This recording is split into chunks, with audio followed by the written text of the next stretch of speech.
It truly is a season unlike any other, as athletes around the country and around the world do their best to salvage a sense of normalcy, but also protect themselves in the midst of a pandemic. High school volleyball and football are underway in the state of Minnesota, and we've got a matchup of Class 2A powers coming your way at Concordia Academy in Roseville. The Concordia Academy Beacons, a semifinalist in the 2A state championship, host the Kasson-Mantorville Comets. These two teams ranked 3rd and 4th in the preseason poll. Hello everyone, I'm Mike Beaton, all by myself, talking to myself. That's Chaos Theory. For a few weeks this fall, it looked like volleyball athletes would have to wait until the spring to get into the action, as the Minnesota State High School League initially held back on football and volleyball due to exposure risk with the coronavirus, volleyball and football being high-contact sports. But over the last several weeks, as other states resumed fall activities, there's a sense of peer pressure. You're at home, other states get to play, and there is a swath of athletes and parents who are itching to get back out there. A few weeks ago, the Minnesota State High School League Board revisited their fall sports decision-making and said we will have a fall season for football and volleyball. In the case of volleyball, a 14-game season, no tournaments, so all dual meets, and for now, no state tournaments are being planned, so the season would end with the section championship. We'll see if that changes as we get closer to November and December when the regular season is scheduled to end. But everyone trying to make the most out of a difficult situation. In the case of volleyball, it's led a lot of schools to schedule strictly conference games. Concordia Academy got a few openings in the skyline because one school doesn't field the volleyball team, Crystal Ray Jesuit, and another, Trinity, opted to play them just once. So that allowed the Beacons, who had a tough non-conference schedule assembled before the pandemic blew everything up, it gave them the opportunity to schedule a perennial in Class 2A, the Kasson-Mantorville Comets. Looking at the matchup, Concordia Academy brings back everyone from the team that reached the state tournament in Class 2A a year ago. Concordia Academy, a regular presence in the state tournament. Kira Fallert is their top player. She will be playing volleyball at Northern Iowa next year. Emma Ravor will play D3 volleyball for Bethel, and then you have an all-around athlete in Sydney Pelzer who will play softball at Concordia University. Those are three of the big names for the Beacons, but plenty of experience, and the Beacons demonstrated that experience and chemistry in a straight set win over St. Croix Prep to start the season. Kasson-Mantorville, one of the teams to watch, but they're in the same section as Stewartville, Section 1-2A, so those two have battled it out in recent years. Kasson-Mantorville and Stewartville will play each other twice. That's going to be a fun series. Stewartville won the first meeting in 4 sets. Kasson-Mantorville making the trek here to the Twin Cities area. We don't know a whole lot about them, but they did finish 27-6 a year ago, so even with a condensed 14-game schedule, they will be a team that will make plenty of noise in their section where they reside in southern Minnesota and in Class 2A. So this will be a fun way to kick off our 2020-2021 broadcast coverage slate. We'll be back to start this volleyball matchup in a moment. Twin Cities Sports Broadcasting and a whole lot more.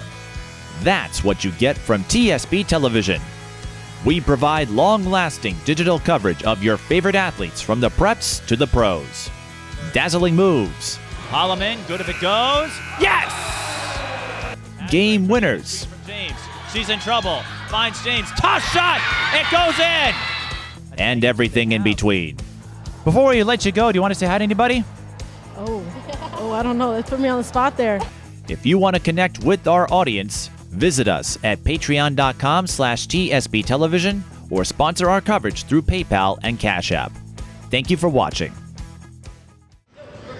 All right, welcome to today's afternoon match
Hopefully you guys have a great season. I know we just started, but good luck to you guys and that we have the opportunities that we can have.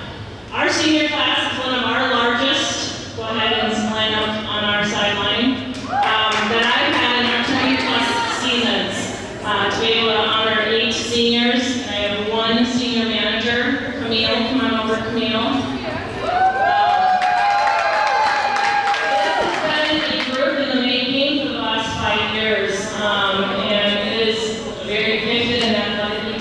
Junior class all around. There's a lot of sport athletes. First, I'd like to honor Camille. She's our manager. She played for us for 3 years, and this year decided to become a manager this year. And I am just so thankful for everything that you've given to us and are able to do. So thank you very much. The next 2 seniors are Morgan and Stella. This is their first year with me on the varsity, and we are so glad that you're able to be a part of this team and for what you bring to us and athletically, and you've worked hard the last years to be able to bring your skill level, which elevates and pushes our team to the next level, so thank you. The next 3 I want to honor is Angela, Emma, and Grace. They've been on the varsity for 2 years.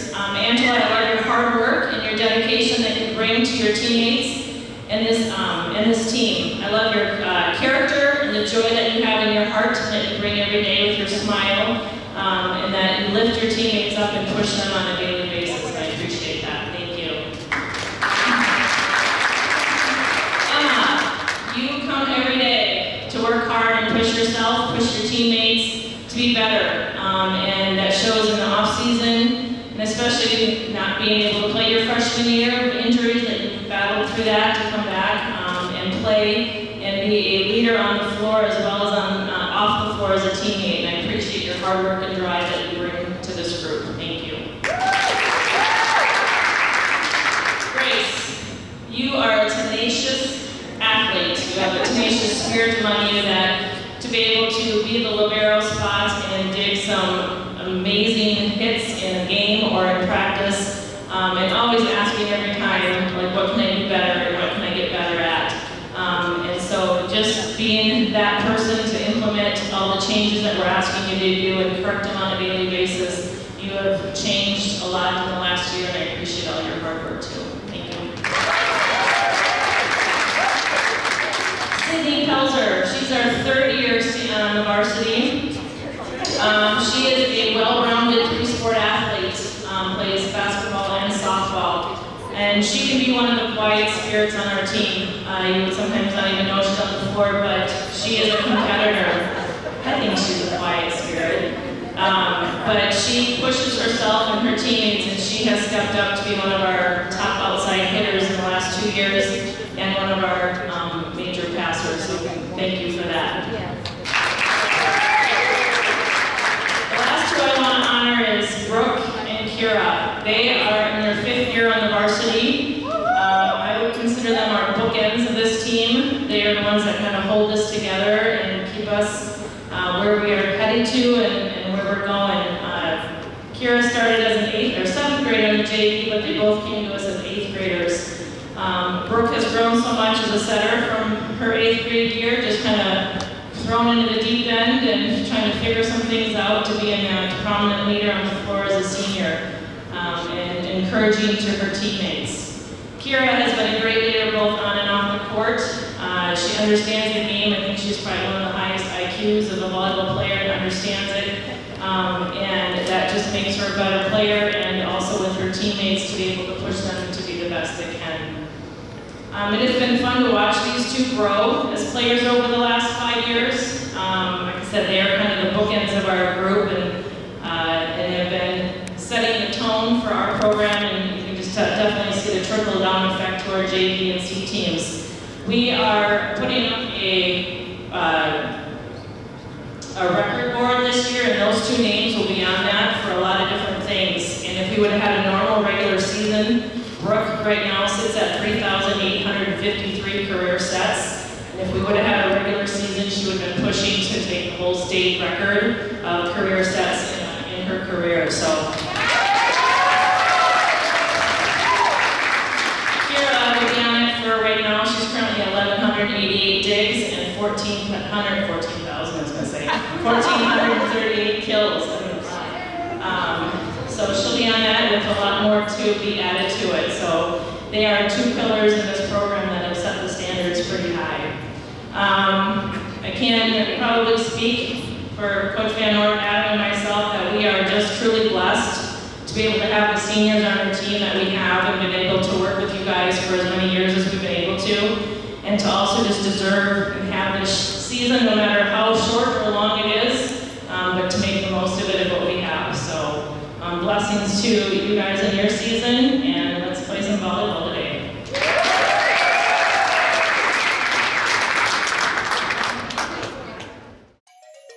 When the high school season is over, TSP Television goes on the highlight trail.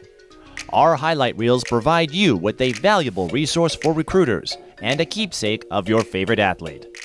To learn more about our highlight reel services, contact us at tsptelevision@gmail.com.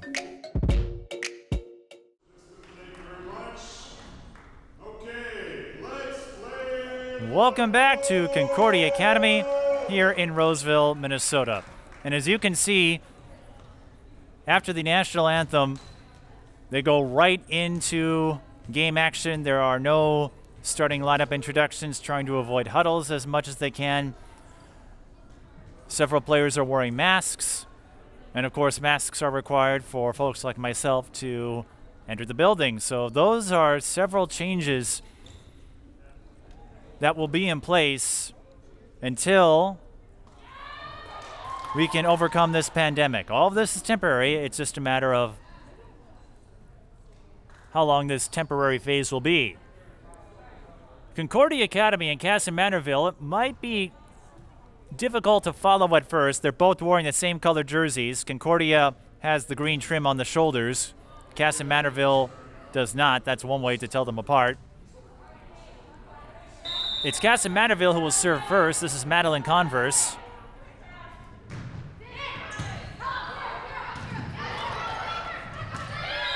And a good serve gives the Comets the first point of the match.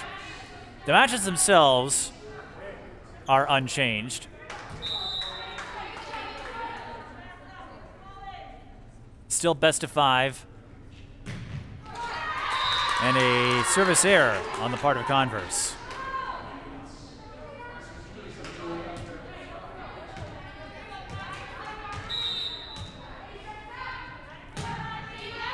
It's Shayna Zinter. Again, Concordia Academy bringing back a lot of familiar faces. Hitting errored. Charge to Noelle Van Oort, the 5'9" senior outside hitter.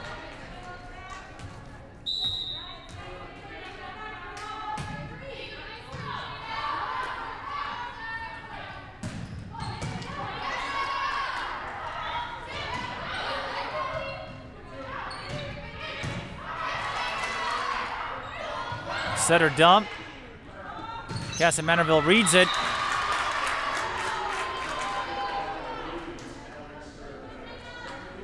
But Concordia Academy scored the point.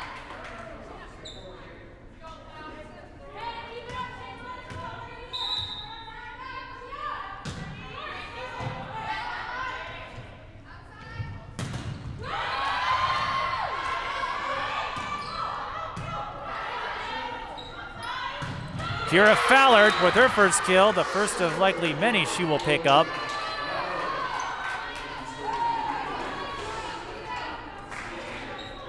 And she, along with all the other seniors, were honored by Kim Dewis, the head coach, who also took some time to pay tribute to the Kasson-Mantorville seniors.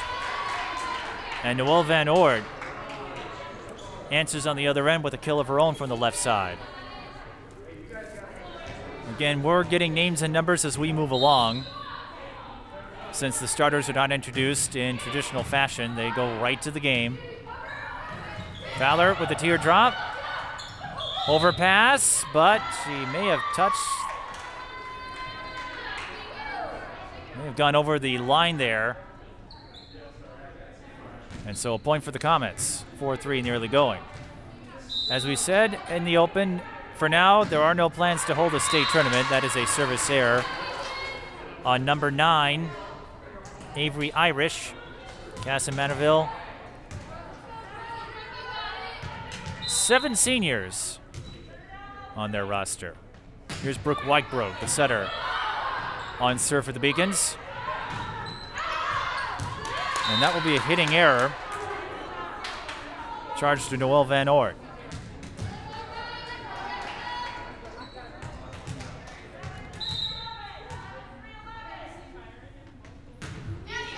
So Concordia building a 6-3 lead. Noelle Van Oort picks up her second kill.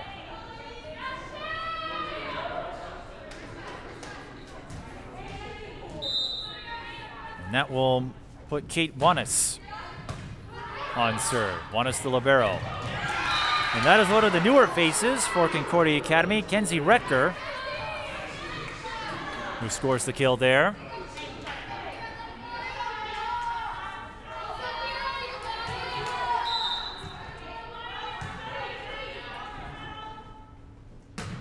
Now Fallard serving. And as we saw last year, a lot of velocity. Overpass on Kasson-Mantorville. Concordia Academy recovers. Comets can't do much with it. And Sydney Pelzer. And Noelle Van Oort doing a lot of damage on the right side, but she will rotate back to the service position.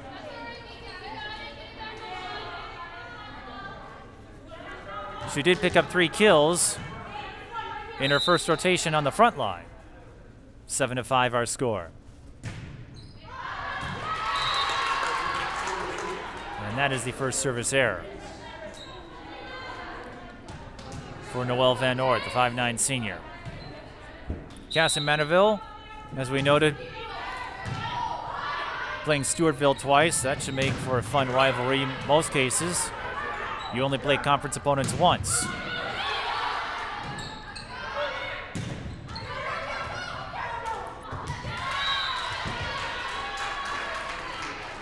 The hitting attempt was deflected, but Kira Fallard's pass went off the mark. I'm not sure she got the angle she wanted, and so it drops for a point for the Comets.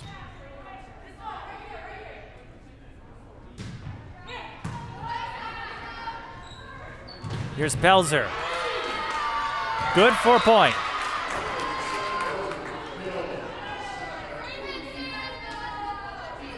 Pelzer playing softball at Concordia University. Well, she will next year. Not playing softball yet. A little off-speed flare by number 12, Maya Seuss, for the Comets.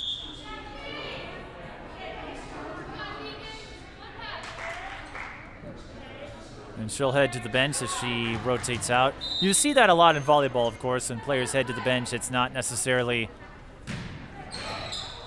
for coaching reasons, it's a matter of rotation. And that will be a service ace for Eris McAdams. The first ace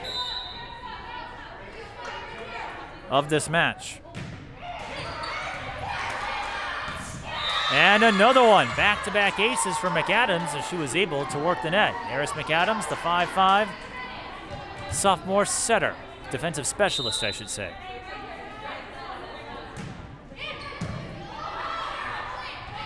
Overpass, free ball for the Comets. But Concordia shuts the door. I believe that was Shayna Zinter coming up with a block there.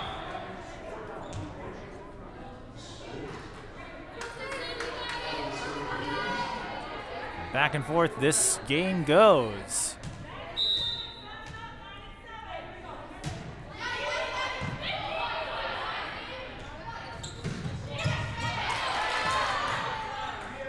Fallard. Good up by the Comets. They may get a free ball out of this. From the left side, off the block. Avery Irish will get credit.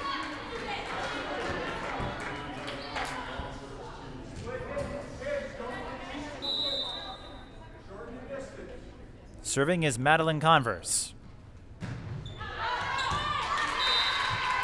And that is her second service error.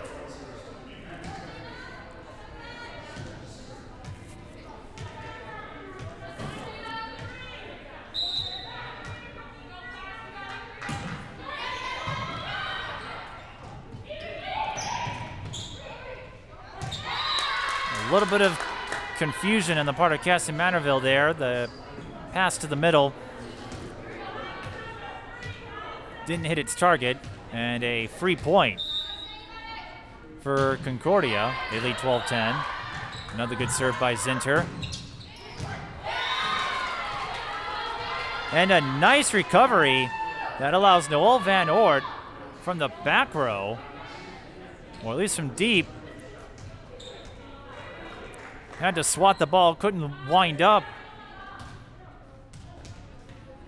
But she found no woman's land, and the Comets pick up a point. It's been a close one. Again, these are the 3rd and 4th ranked teams in the Class 2A preseason poll. Fowler, blocked. Shea Sins may have gotten a piece of that one, as Fowler couldn't get past the wall.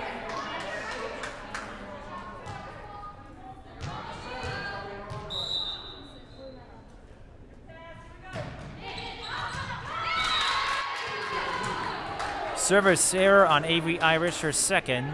The Comets unofficially have 5 service errors. And that has made it difficult to build a rally. As you know, rally's scoring point in every play, and Concordia Academy gives that point back. Brooke Whitebrook's serve too strong. And that is the first service error on the Beacons in this game.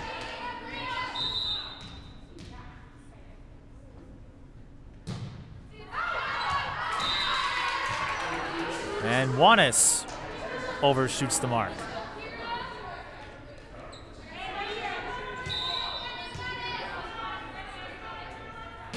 Now it's Fowler's turn. And that will be a point off the block for Noelle Van Oort. She'll rotate back to the service position. We're tied at 14. Pelzer, teardrop, got it. And the assist will go to Kira Fowler.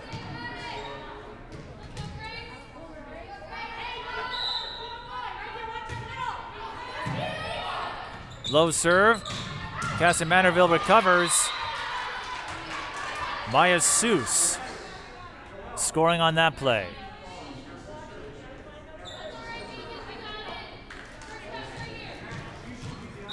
Bonnie says this is back and forth, and you're right. It has been back and forth. Concordia eked out to a 3-point lead, but that didn't last long. Pelzer winds up by Kate Juanes. Block. Juanes got a hand on it. Pelzer again from the left side, off speed. This time cashes in.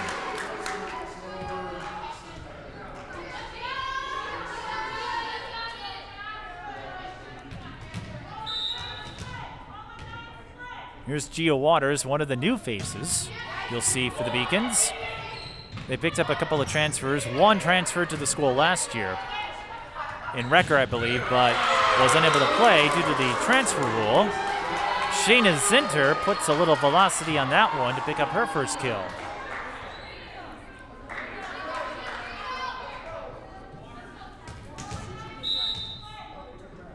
Waters. Serve a little high. The Comets try to go with a setter dump, but I believe Madeline Converse may have touched the net. As you know in volleyball, you can't touch the net, can't cross the center line. If you do, you concede a point. And the Beacons trying to work a little momentum here. Avery Irish has other ideas. Slaps it to the left side. Concordia Academy had leaned in to the right. And a service error on Eris McAdams. As we get closer to the end of this first set, another change you will see specific to pandemic protocols. The teams will not switch sides after each set. Kira Fallard doesn't need to switch sides to showcase her velocity. Fallard was one of the top players last year and fun to watch. Kasson-Mantorville calls a timeout. As you know, you get 2 per set. Concordia Academy leads 20-16 in this best of 5. Another recent change. For a while, it appeared that no spectators would be allowed for indoor sports, and that was the case at the start of the high school season. So parents are unable to attend swimming matches.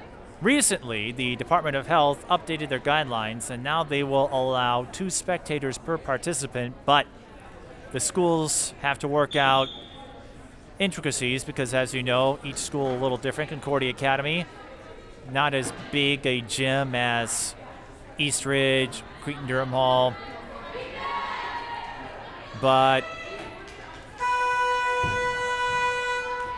in some conversations that I had with folks prior to the game, I've been told there is a high demand for parents and other volunteers to serve as line judges so they can watch their athlete play. Kira Fowler winds up, and that will land for a kill. Addie Bazowski tried to get the up. Just a half step behind on that one, but Kira Fowler, her swing is tough to contain. Sydney Pelzer serving. Beacons with their largest lead at the first set. And Noelle Van Oort whiffed it. Came up a little late on the hitting attempt, and another timeout here for Kasson-Mantorville.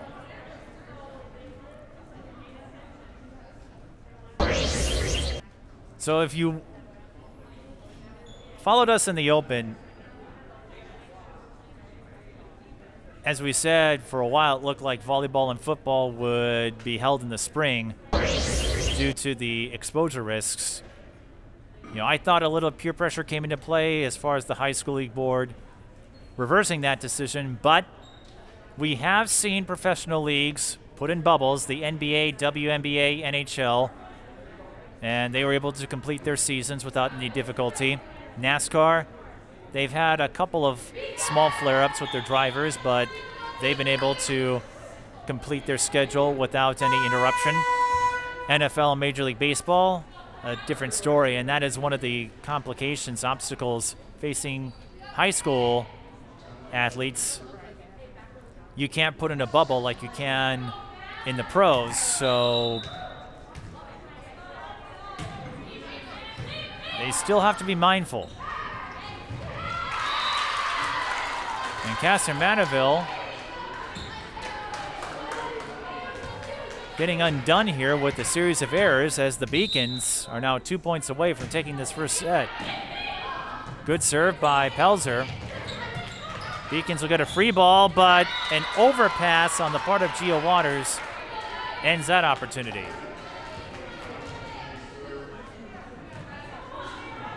And the virus already impacted our plans for today. The Concordia Academy football team was supposed to open their season tonight against St. Agnes, but St. Agnes player, or student I should say, tested positive. And I'm positive that Shayna Zinter will feel pumped about that one as she gets the kill. So St. Agnes student tested positive. They had to quarantine, and as a result, the football game was postponed. Zenturo with the service error, but Concordia Academy still has 6 set points to work with.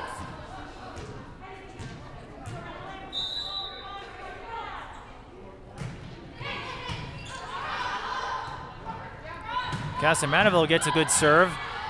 Then a big up by Avery Irish.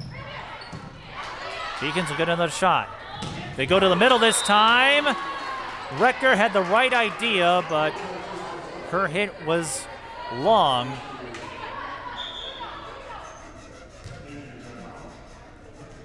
So Kasson-Mantorville still hanging around. And we are having an injury timeout here. It looked like Noelle Van Oort, the 5'9" senior, may have gotten scratched up there, so she's getting taped up.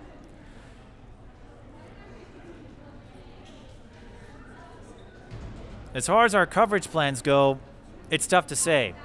The Minnesota State High School League has put a limit on the number of broadcast outlets who can attend games.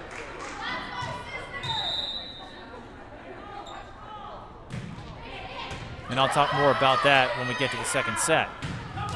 Kira Fowler will end the first set with flair. She picks up her 4th kill, and the Beacons win the first set 25-19. It was neck and neck for a while, but a series of errors on the part of Kasson-Mantorville. They had several service errors, and then a tough stretch when it was around 16-16. That allowed the Beacons to pull ahead and close out the first set with a win. We'll take a break and bring you set number 2 in a moment. Twin Cities sports broadcasting, and a whole lot more. That's what you get from TSB Television.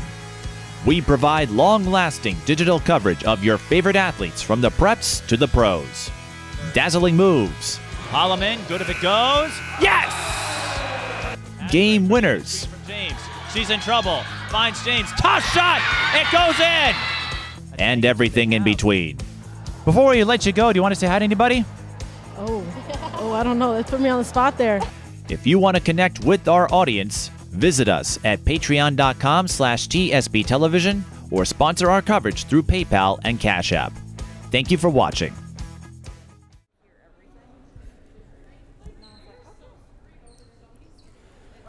Second set about to start with Concordia Academy and Kasson-Mantorville. I'm Mike Peden, all by myself, talking to myself. And as we noted, teams do not switch sides between sets like they normally would, and that will be one of the coronavirus protocols that will be in place for who knows how long.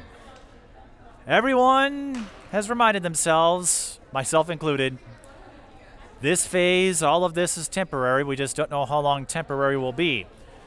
As we were saying, it's tough for us to really give you a clear sense of what our broadcast coverage will look like because we had a football game scheduled. That got postponed, but the high school league also put a limit on the number of streaming outlets, broadcast outlets. And again, that is not out of exclusivity. It's designed to protect people as much as they can because there are some games, especially with football, basketball, some of the bigger sports, where you have multiple broadcast entities covering a game. I should know. That's happened to us a few times. So we may not be able to cover the number of games and schools that you're used to seeing if you're watching this on YouTube. And if you're watching this on CTV North Suburbs, we're happy to have you. But we'll do the best we can, get in where we fit in,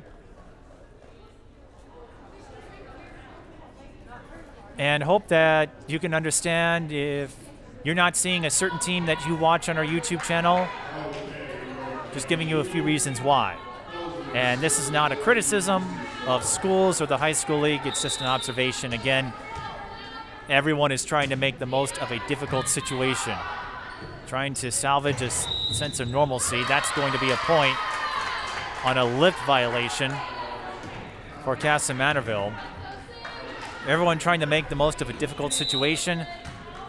And compared to the spring when all sports were put on hold, at least we have this to look forward to. Kira Fowler, point off the block.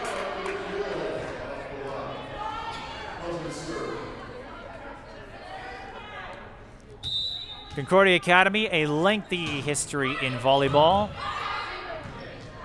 Kim Dewis and Kira Fowler's mother, Pam, both alumni at this school. Kira Fowler, she is feeling it. Closed the first set with a kill. She opens set number 2 with back-to-back kills.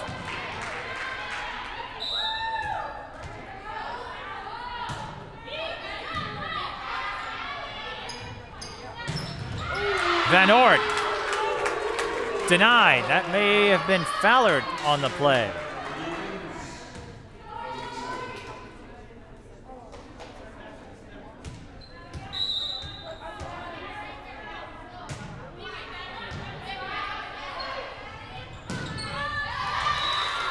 Now it's Kasson-Mantorville who lines up on the left side. Maya Seuss throws it down with authority.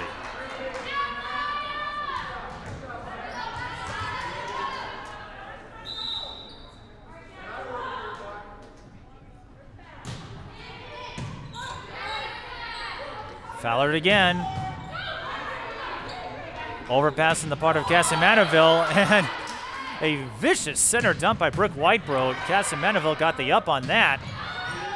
And painting the corner is Shayna Zinter. We saw some fine athleticism on that rally, even though Concordia Academy got the point. That was some pretty impressive work on both sides. A couple of nice ups by Kasson-Mantorville, but it's Concordia Academy who gets the point out of that.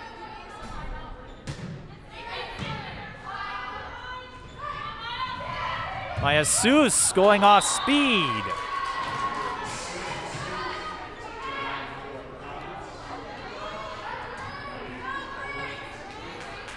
That ends the Concordia Academy run.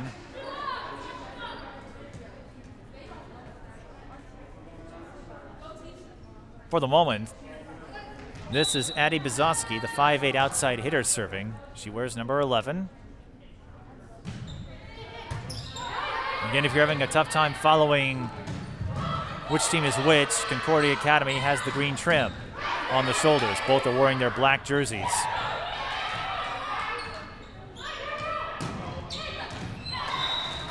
From the back row, Noelle Van Oort using a degree of finesse to notch her first kill of the second set.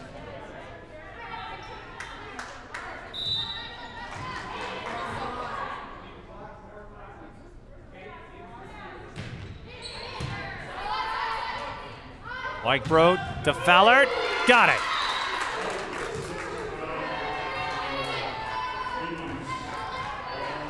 Kim Dewis noted all of the records and accomplishments of her senior class. Fowler and Whitebroad, two longtime members on varsity. And a fine serve by Whitebroad, that will drop. And Concordia Academy opening the second set with a rally here. Both schools playing mostly conference foes, and a lot of conferences did that, especially larger ones, just to make scheduling easier, especially with such a short time frame. As Concordia Academy picks up another point, the attack on Avery Irish, I believe, came up short.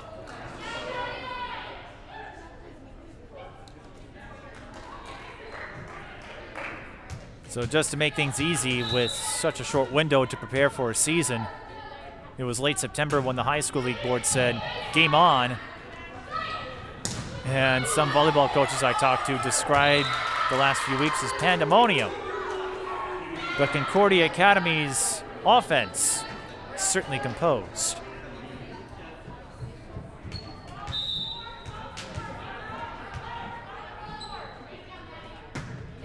(9-3). Another good serve by Whitebroad. Now she moves up front. Tried a misdirect. Gia Waters couldn't put enough mustard on it.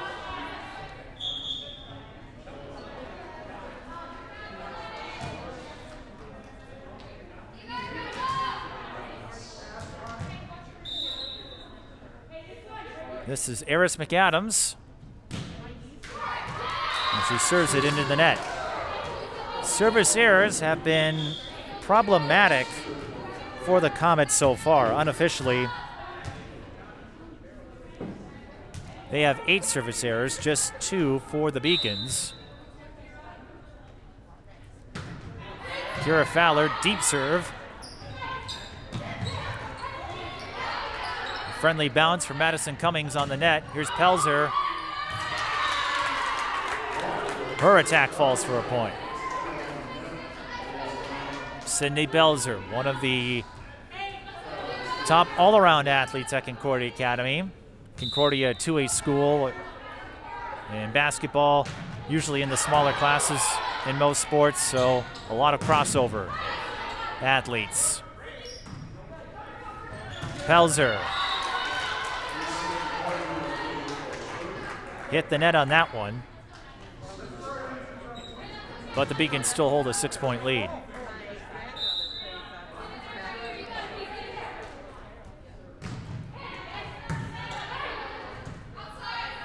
Allard has to dodge to pick that one up. Oh, Pelzer was in position, but whiffed on the hit attempt. And so back-to-back errors on the part of Pelzer. But with Raleigh scoring point on every play, it really is next play. Don't worry about what you did, just move forward. Good, bad, indifferent. Sydney Pelzer certainly can do that.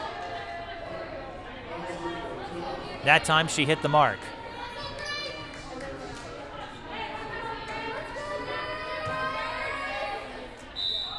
This is Grace Landvik, a basketball-volleyball crossover. Van Oort. Landvik with the up, but she can't keep it in play. Noelle Van Oort, unofficially 7 kills.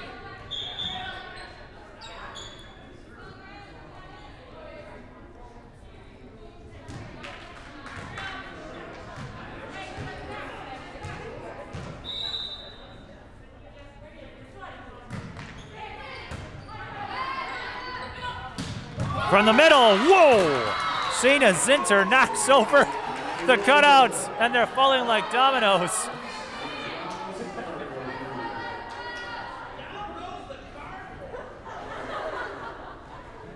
We have some cardboard casualties to report, folks. Shayna Zinter, you might have to go to jail. That was a mean, mean swing. And the student manager is putting back the cardboard cutouts. Oh, I'm sure they're looking forward to having actual fans who can respond a little more effectively to balls coming their way. Sydney Pelzer goes with a cut, but she can't keep it in play.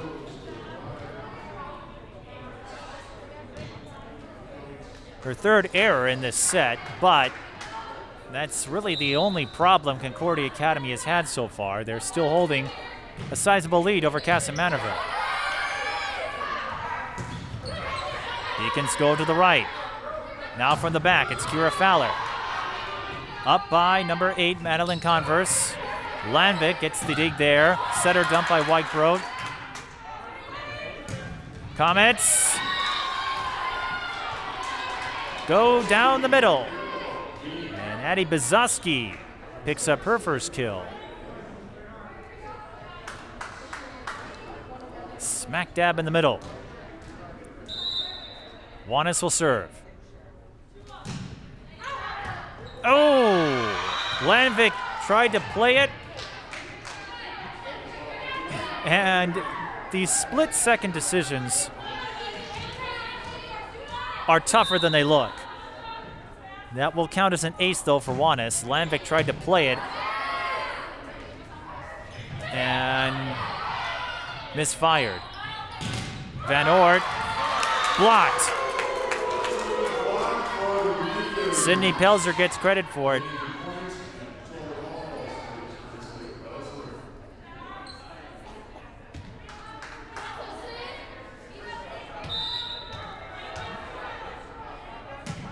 And Pelzer certainly will leave her mark in Concordia Academy history. in all 3 sports she has participated in. Kira Fallert goes cross-court for the kill, and Kira Fallert, when she rotates to the front line, especially that left side, as we have seen over the last couple of years since we started doing volleyball games, she is ferocious.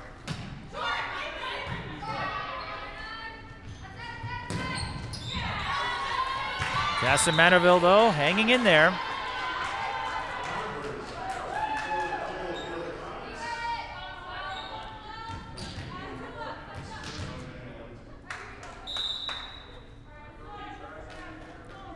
The question for the Comets is, can they get a run of their own? Fallert going off speed. Kasson-Mantorville picks up on it. Setter dump by Whitebrook, falls, 4-point. Concordia Academy has tried that setter dump play a few times. And as we saw not too long ago, Whitebrook can put some juice on those setter dumps.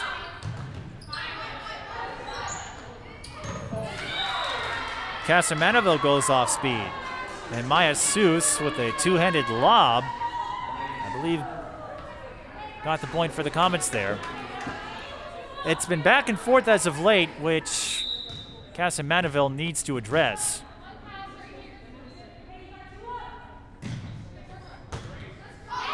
If they want to work their way back. An overpass is tapped down for a point by Avery Irish. Avery Irish, the 5'10 senior.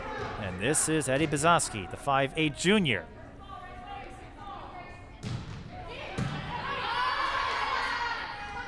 Fallert winds up, goodbye.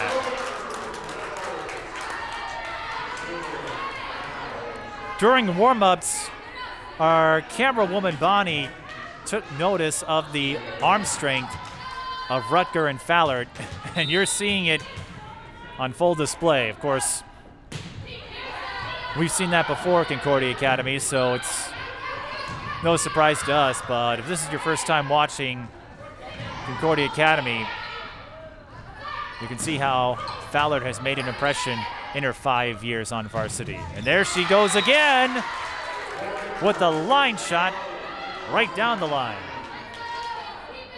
I guess you could say Kira Fallert knows how to line them up. And with that, I'll show myself out. Thank you for watching. No, I'm kidding. We still have a few sets to go, but it's all Concordia Academy, who leads by 5. Overpass on the serve receive. Good block by the Comets. Fowler goes cross court again. 7 kills unofficially in the second set, 11 kills in total, and Kasson-Mantorville will take a timeout. 19-13, Concordia Academy on the arm of Kira Fallert is on their way to a 2-set advantage. As we noted, a lengthy history of volleyball success here at Concordia Academy. Kira Fallert and Pam Fallert, both part of the 1984 state championship team, if I recall, 1987 as well, as my volleyball facts and figures are coming back to me. Won 2 championships, 84, 87. And they haven't won since then as far as championships are concerned, but you see a lot of second place, third place, fourth place. That gives you an idea of the sustained success, and actually Concordia Academy was on pace to have one of their best years as a whole. Girls basketball qualified for the state tournament for the first time ever, giving folks like Lambic and Pelzer a double dose.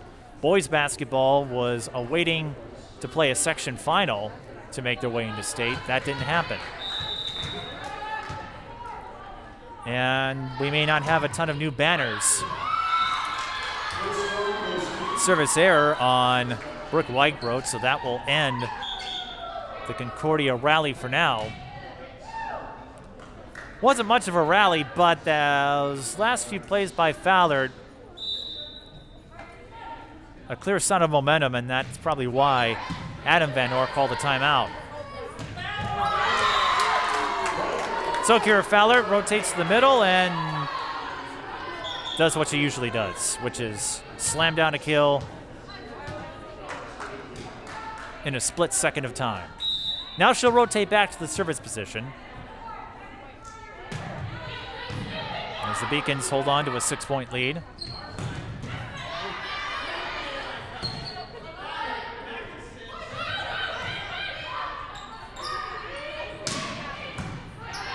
Fowler, big up. Double contact call on the pass attempt. So a point for Kasson-Mantorville.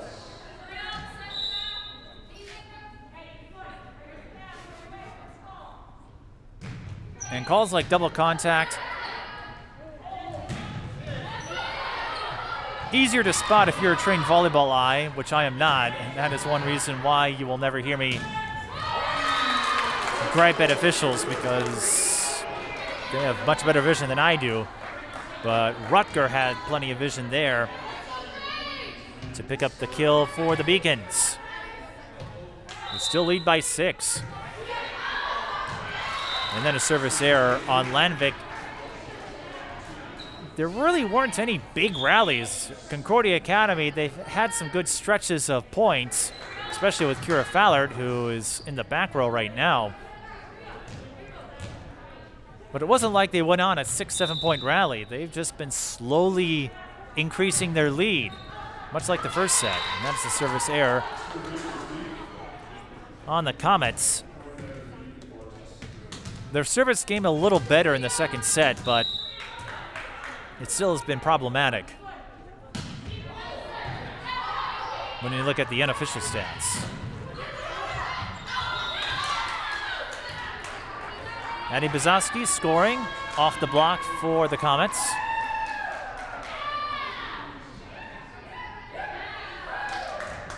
They have one timeout left in the second set. Concordia Academy is yet to call one. Comets with the block. Now Pelzer attacks from the left side. Oh, near a collision. That could have been costly. But Kasson-Mantorville keeps the rally going. Setter dump by Whitebrod is picked up. And I believe that's a double. No 4 touches.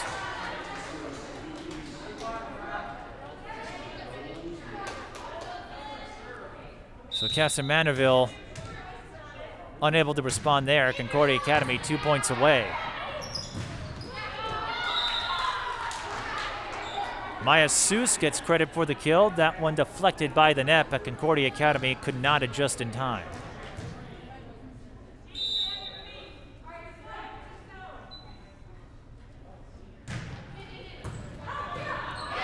Good serve. And a free ball for Kasson-Mantorville. And that will be Maya Seuss, who has picked up the offense here in the second set. Unofficially, 5 kills. Got that one, the drop in the hole in front of the wall that Concordia Academy put up. Fowler from the left side. It's proven dangerous from that spot. Landvik with the up.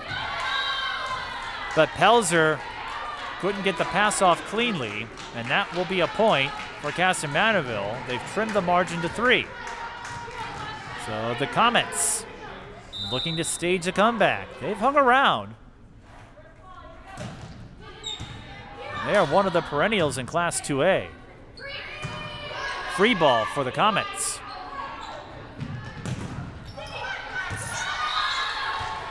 And Annie Bazowski will take that free ball home for a point. Timeout, Concordia Academy. Kasson-Mantorville cuts the margin to 2. And are showcasing some resiliency here.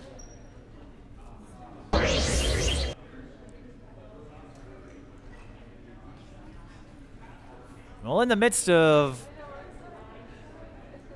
perhaps the most unusual season we've ever had in high school athletics, I don't know how well established prep sports was in the days of the 1918 flu, but want to give thanks to Brian Brown, the athletic director, for his accommodations. And if you're watching this on CTV, we'd like to thank you for tuning in to this matchup. Who knows if we'll have a state tournament? You know, Kim Dewis and I imagine several other volleyball coaches are hoping we can get one, but the high school league board is not scheduled to meet again until early December. But having a season is better than having no season. As we noted earlier, a lot of athletes who took part in spring sports, especially the seniors, had to go without. And once again, Kasson-Mantorville finding spaces. I think Bazowski was able to drop it in the hole again. And now we're looking at a 1-point margin. Both teams with one timeout. Remaining in this set, Fallert tries to go cross court, and the up was too long. So 2 set points for the Beacons. Kira Fallert, 9 kills unofficially in the second set. 13 so far. And a good serve by the Beacons. Will set up Fallert. Line shot doesn't fall, but the overpass is tapped down. Oh, I thought it was set point. Recker thought it was too, but she went over the net. And so the celebration will have to be put on hold. Recker made contact with the net, as we said before.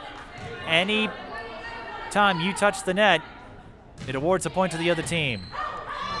And now we're going to have extras, thanks to a service ace by Addie Bazowski. So the Comets get a fortuitous bounce as the serve receive ricocheted off the backboard. And you got to win by 2, of course. So 24-24. Kira Fallert, the steady hand.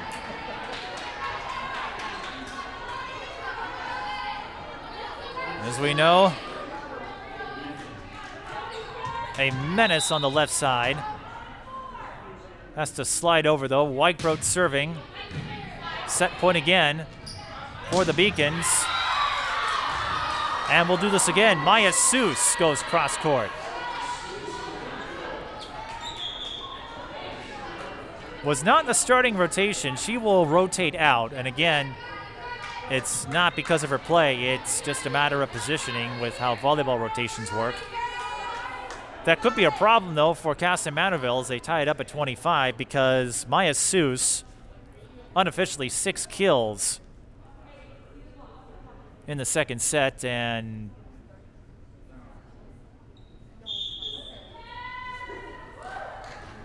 we're going to have a timeout here. I see Adam Van Oort holding a mask. I don't know if that's what the official is talking to him about, but he's going to use the second timeout to get an explanation. And we don't have mics over there, so I can't pinpoint what is happening exactly.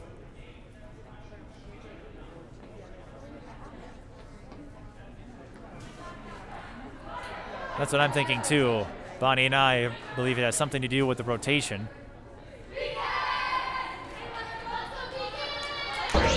Concordia Academy, they've had 3 set points here. Unable to close out. Kasson-Mantorville has not led in the second set, but they've been hanging around. Again, it's not like Concordia Academy is overpowering them the way they did with St. Croix Prep. It's just a series of little things, little runs that have helped build up their advantage. And again, having a season is better than having no season, with volleyball and football having this condensed fall to winter season, if you will. The winter sports seasons will get pushed back. Basketball won't start until December. It usually starts in late November.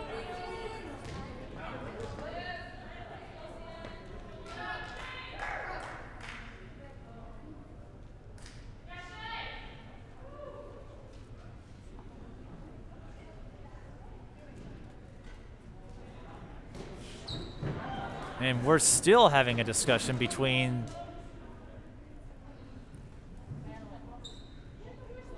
one of the officials and Adam Van Oort.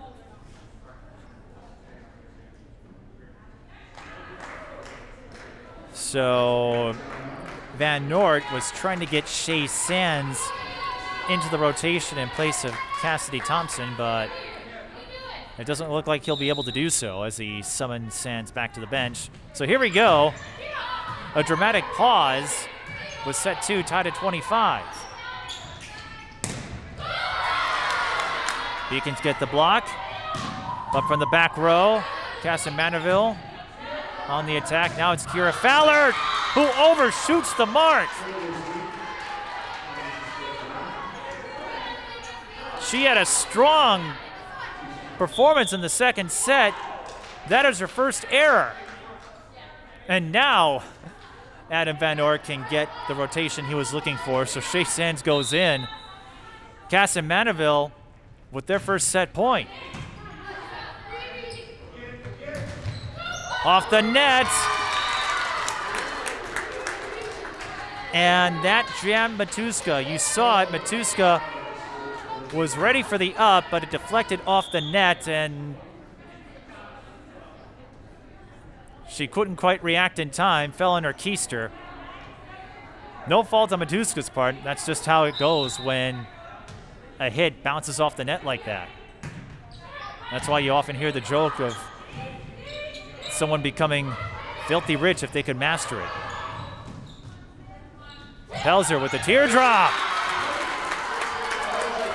The off-speed cut. And Concordia Academy with their fourth set point opportunity. What a turn of events here in the second set.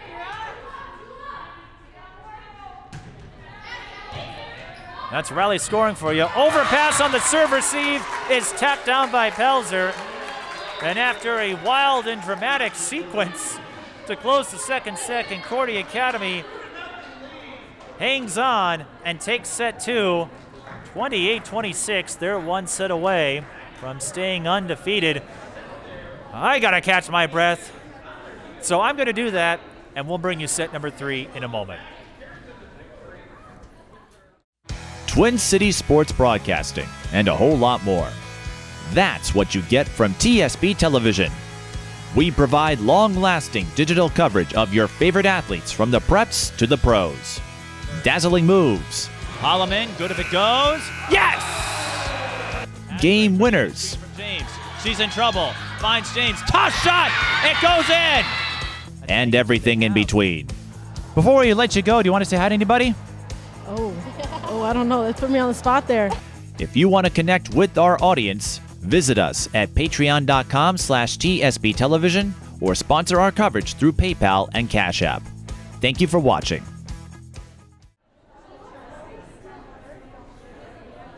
Mike Peden all by myself, talking to myself with the mask on, and you know what that means. It's party time. P-A-R-T. Why? Because I gotta. I'm here all week. Concordia Academy, hoping to close out with a straight set win, had to eke out a victory in set 2, 28-26. And Concordia Academy looked like they were going to close out in regulation, but Kenzie Rutger went over the net. That cost her a point. Kasson-Mantorville able to make a charge. They did get a set point, but it was Concordia Academy who hung on. And as we said before, no changes. Each team stays in the same side.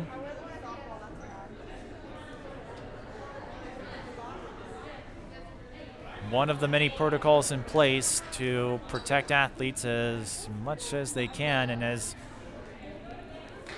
we said before, several players wearing masks. Throughout this game, you've seen several Concordia Academy players keep their masks on. Kasson-Mantorville wears them on the bench. They don't wear them in the field of play.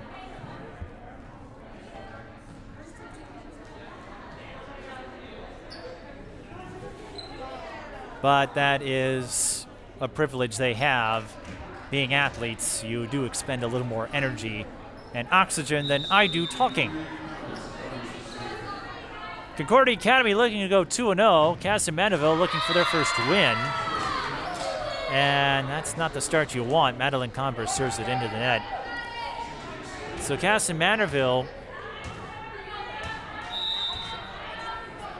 they don't have a ton of home and home games. Stewartville and Lake City are a couple of examples. So that second game was Stewartville, November 12th. If you're a resident in southern Minnesota, that's a date you want to circle on the calendar.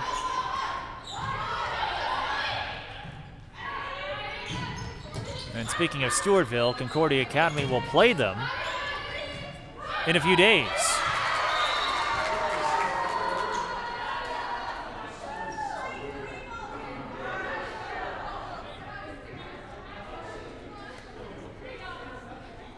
Two-0 start for the Beacons.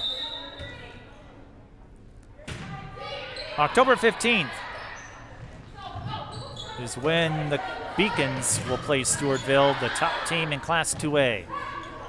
And if we don't have a state tournament, that may be one of the games to watch.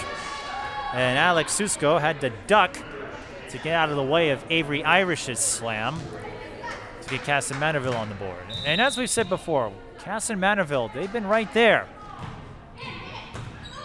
They almost pulled out the second set. Kira Fallard, her spot on the left side in the front row. That is her sweet spot in the rotation.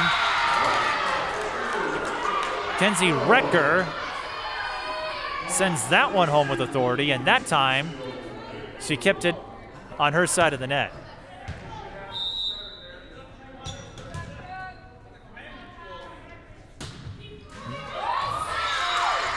And Brooke Whitebroad picks up another ace, getting a friendly bounce from the net, as we said before.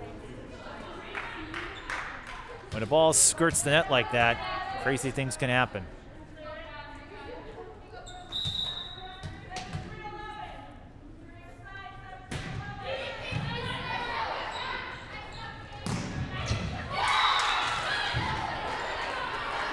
Addie Bazowski goes cross court. She had a solid performance in the second set.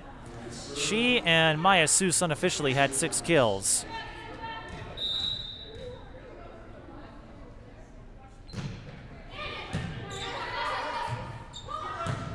Fowler from the right side.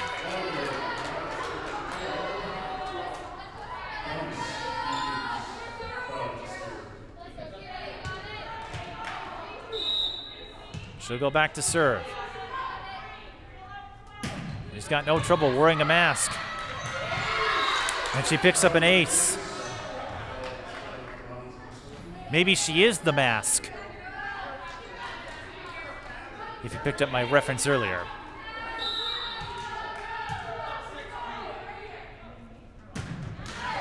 That serve is low. So Fowler with the first service error, but the Beacons do pull out in front.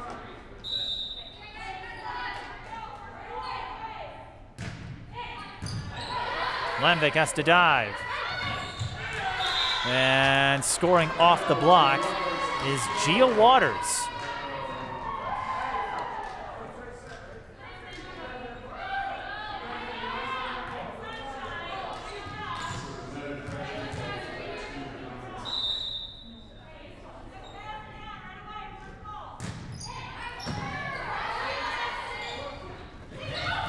Retker off speed.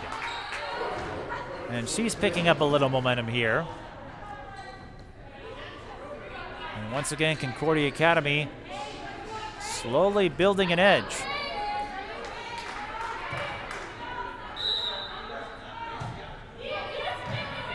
Landvik serving. Van Ort from the back row. Now Fallard. What impresses me most about Fallard is she picks up another kill is how well she maintains her velocity even from the back row.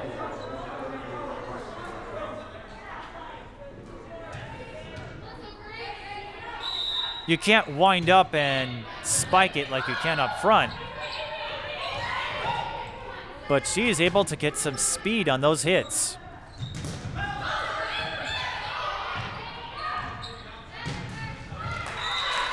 And that hit the net, so no block for Concordia unofficially. That goes down as an error on Noelle Van Oort.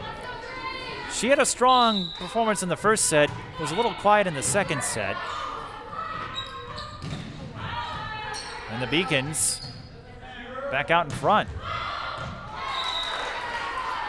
Gia Waters tried to go cross court. Instead, it results in a hitting error.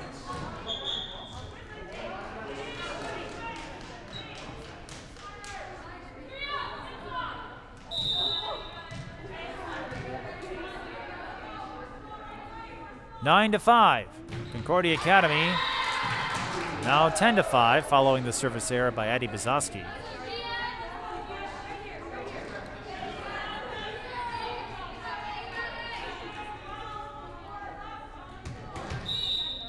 And that will be a fast that Kasson-Mantorville will probably address after this game, win or lose. Unofficially, I have them at 12 service errors. That hitting attempt comes up short on the part of Madison Cummings. Kasson-Mantorville, they have the talent. They can make runs. And painting the line is Gia Waters.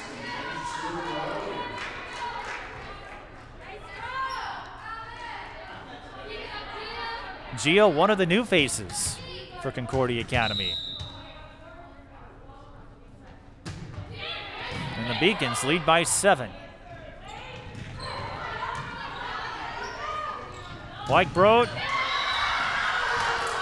to Shayna Zinter, but that was blocked, I believe, by Seuss. And Concordia Academy unable to score there. Kasson-Mantorville gets a much-needed point. They were trailing by 7, and it looked like the air was going to deflate out of them in terms of momentum. Let's see if they can get a rally here. We've seen it before, and again, push Concordia to extras in the second set. Had a chance to win it, just couldn't close out. Sydney Pelzer has other ideas. She has been a steady hand from the left side. Kira Fallard has been racking up kills, but Sydney Pelzer unofficially has 8. And if you're wondering why I keep saying unofficially, I'm tabulating stats in my head, but some of my judgment calls are an estimate at best, but that is not an estimate.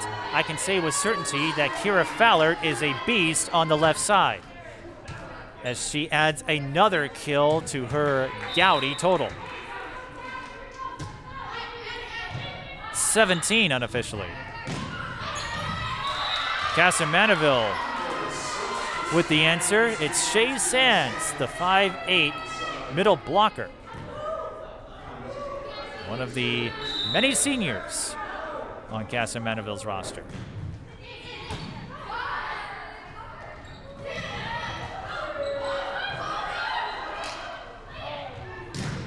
Kasson-Mantorville wanted 4 touches, but the head official said that Kira Fallard's initial attack was touched, and Adam Van Oort looking for an explanation. He saw it differently. It goes down as a point for Kira Fallard and Concordia Academy on that last attempt, but you heard it, and again, without fans, you can pick up a lot. Kasson-Mantorville, they thought it was a 4th touch, but they bounce back and pick up a point on the swinging right hand of Noelle Van Oort.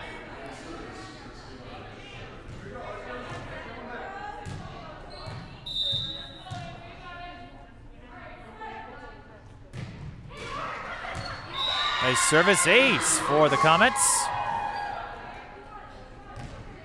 And if you haven't picked up on it by now, if you look them up on programs or if you're watching this,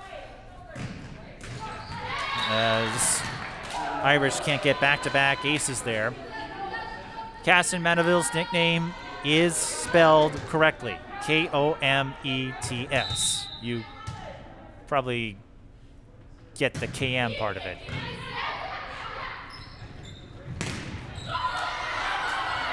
(16-9), Concordia Academy in position for a straight set win.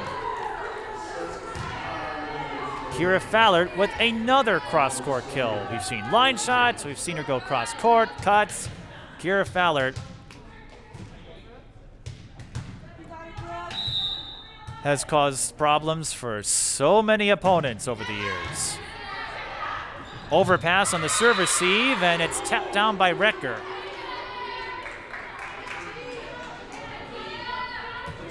Concordia Academy with their largest lead of any set, 18-9. And Whitebrook with the service error. That is her first. But just about everything else has gone Concordia Academy's way.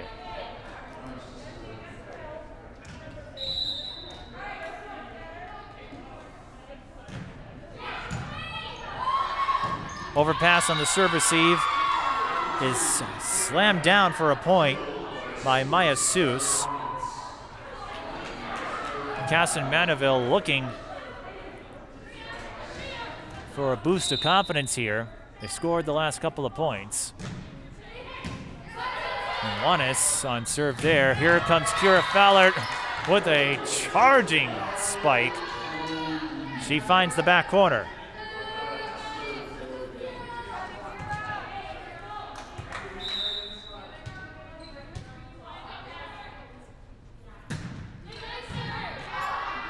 Unofficially, that last point puts Fallert at 20 kills.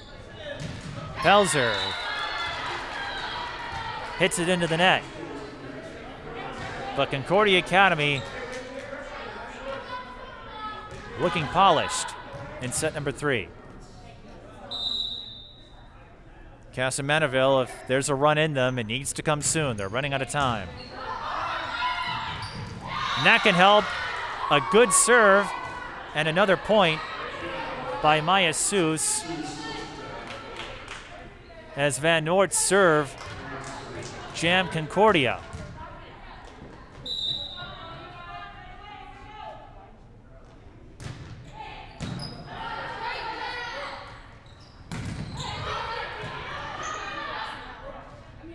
Pelzer from the left side. That off-speed attack of hers has worked successfully. Unofficially, I've got her at 9 kills, and several of them have come on off-speed hits. She's worked that finesse game to her advantage today. Overpass. And a point for Concordia out following a lift call.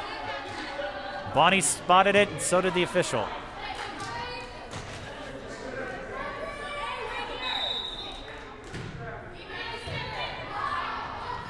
And that's what good serves can do.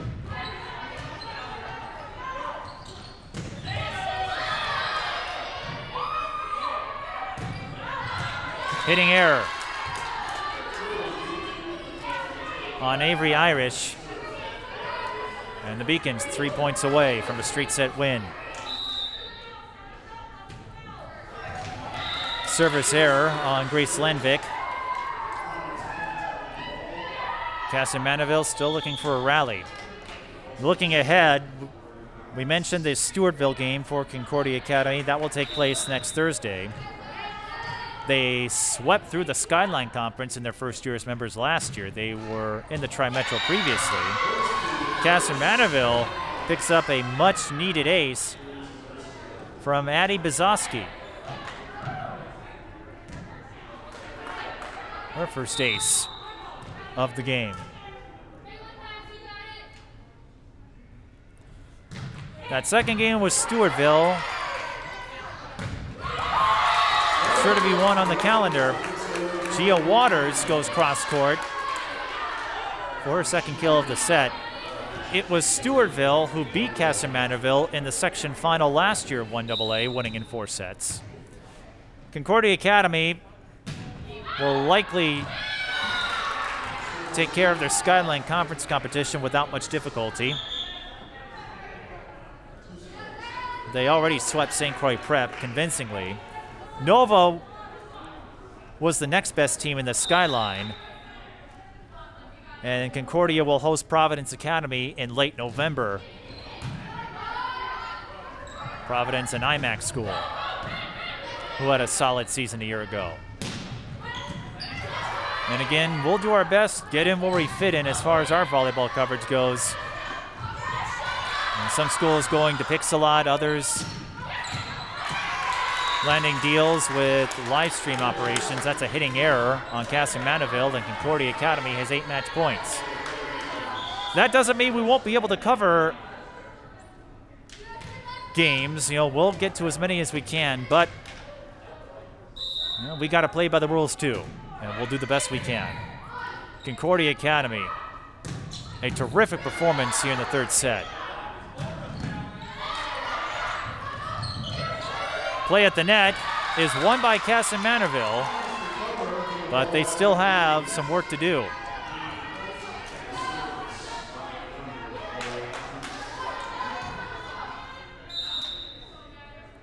And this was a battle of top 5 teams in the preseason poll, and Concordia Academy wins on a service error. And that's it. That's all. Straight set win for Concordia Academy. 25-19, 28-26, 25-17.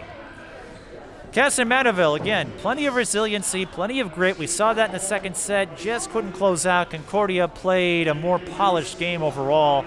And Kim Duas told me her team in mid-October, even with the condensed practice session, she said they're playing like they normally would in mid-October, and that could be a tough scenario. That could be a tough sign for everyone else. But it's the Beacons with a straight set win. They go to 2-0 and are looking like one of the contenders in Class 2A once again.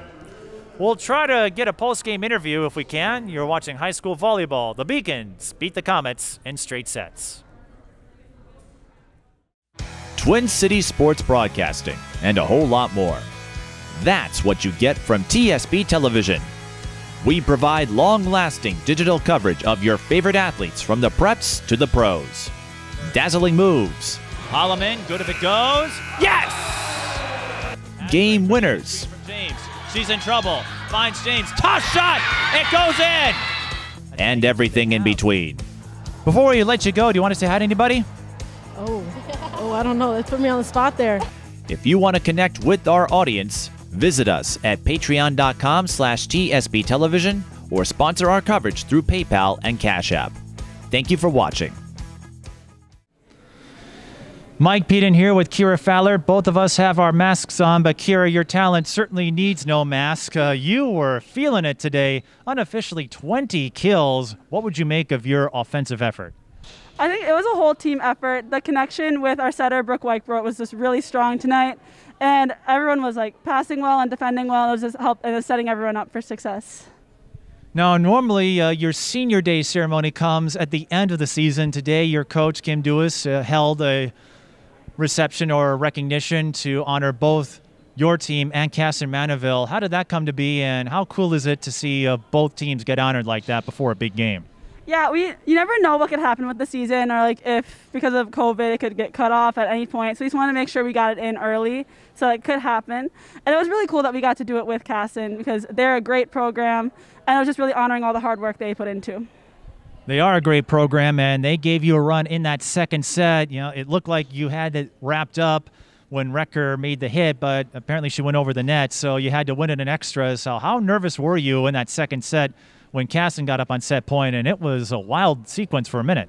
It was definitely really close. I don't think any of us were playing nervous, though. We were all just trying to play our game and just clean up our serve receive a little bit and try to just, like, focus on our side of the net and not let the other side dictate what we were doing. And you spoke of the uncertainty this season. That's an understatement. So emotionally, what was the mood like with you and your teammates when you first heard that volleyball was going to get pushed this spring? Then a few weeks ago, you get the word that there will be a fall season. How was that roller coaster going from planning for a spring season to having to dress up and get back out there in a matter of weeks? Yeah, a roller coaster is definitely the right way to describe it.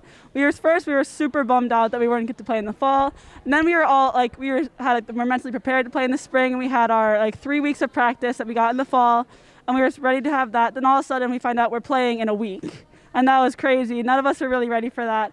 But now that it's here, it's working well. We picked off basically where we left off from last year, and everything's going really smoothly.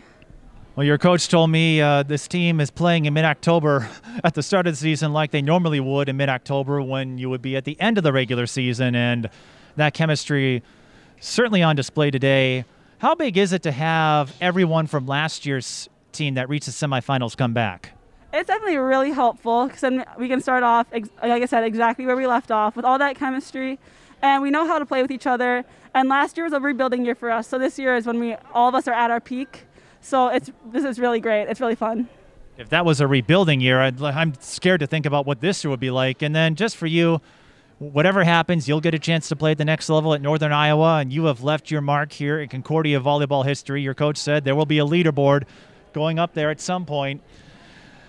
What would you make of the legacy you've established here, and what do you hope that will inspire others to do as they make their way in the green and black at Concordia?